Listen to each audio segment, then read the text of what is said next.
হাদিসের মধ্যে আসছে রসুল করিম সাল্লাল্লাহু আলাইহি সাল্লাম বলেন, এই আইয়ুহসিনা আদাবাহু ইজা আকালা অথবা আইয়ুআল্লিমাল কিতাবা ইজা আকালা।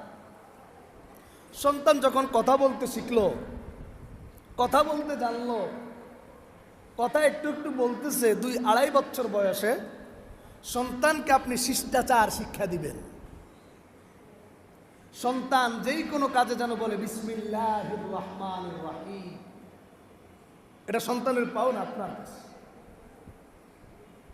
সন্তানকে শিক্ষা দিবেন, যখন আপনি চলে আসবেন বাই বাই টাটা খাই খাই যাই যাই এগুলো বলবেন না, বরং সন্তানকে আপনি বলবেন যে বাবা দোয়া করো আমি যাচ্ছি।